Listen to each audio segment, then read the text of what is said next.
আয়ুষের সঙ্গে গোপনে চুটিয়ে প্রেম করতে গিয়ে আয়ুষ রীতিমতো মীনাক্ষীর হাতে ব্রহ্মাস্ত্র তুলে দিল। হ্যাঁ বন্ধুরা, ভিডিওতে লাইক দিয়ে দেখতে থাকুন। যে মুহূর্তে কিনা লুকোচুরি করে চোরের ভেষে আয়ুষ যখন কিনা ফাঁকা কিচেনে ঢুকে কুসুমকে পেছন থেকে চাপটে ধরে জড়িয়ে ধরে অঝরে কুসুমের উপরে রীতিমতো আদর বর্ষাতে থাকে, কুসুমকে ভালোবাসতে থাকে। ঠিক সেই সময় কুসুম যখন বলতে থাকে যে ছোটো সাহেব, আমি এই সমস্ত কিছু করে আপনি কোনো দিন আমাকে ধরা পড়িতেন কারোর সামনে, কারণ আপনি তো খুব ভালো করে জানেন যে ছোটো কাকিমণি যদি আপনার একবার দেখে ফেলে আমাদেরকে একসঙ্গে এরকম অবস্থা, তাহলে সে কী ভাববে, এবং সে তো রীতিমতো বাড়ির শুধু সমস্ত লোকেদেরকে মাথায় করে ফেলবে। তার থেকেও বড় কথা, দেবী মা কানের কাছে গিয়ে সে যে কী উল্টোপাল্টা কথা বলবে সেটা তো আপনি খুব ভালো করে জানেন, কারণ সে তো এরকম সুবর্ণ সুযোগেরই রীতিমতো সুযোগের অপেক্ষায় থাকে। ঠিক সেই সময় কথা বলা আমার আয়ুষ বলতে থাকে যে তা বেশ তো ভালো, তো যার জানার সে জানুক, যার দেখার সে দেখ, তো আমার কোনো কিছু যায় আসে না, কারণ আমি তো ইলিগাল কোনো কিছু করছি বলে তো আমার মনে হয় না।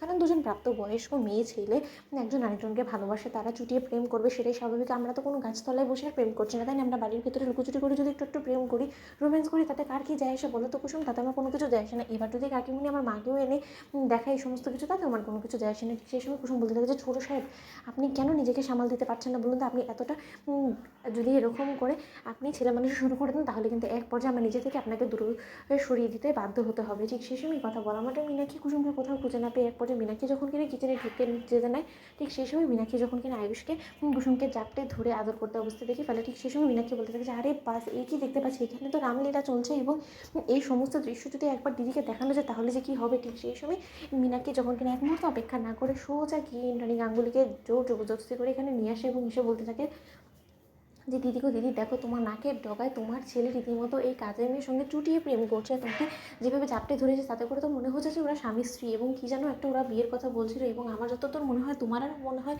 কোনো মতে তোমার ছেলের জন্য আর বাড়ির বড় বউ আর খোঁজার কোনো প্রয়োজন পড়বে না, কারণ তোমার ছেলেই হয়তো বা সমস্ত বন্দোবস্ত করে ফেলেছেন। হয়তো বা তুমি দেখো বাড়ির কাজের মেয়ের সঙ্গে কেউ এরকম ঘনিষ্ঠ অবস্থায় লিপ্ত হয়, এবং তার থেকেও বড় কথা, এই সমস্ত দৃশ্য আমি কাকিমণি বলে দেখেও না দেখার ভান করছি, কিন্তু এই সমস্ত দৃশ্য যদি অন্য কারো নজরে পড়েছে তাহলে কি হবে? দিদি গো দিদি, সময় থাকতেই নিজে হাতে লাগাম টানো, এবং তার থেকেও বড় কথা, তোমার ছেলে রীতিমতো কুসুমের প্রেমে হাবুডুবু খাচ্ছে, সেটা তো সুস্পষ্ট। তাও কি তুমি এখন অবিশ্বাস করবে?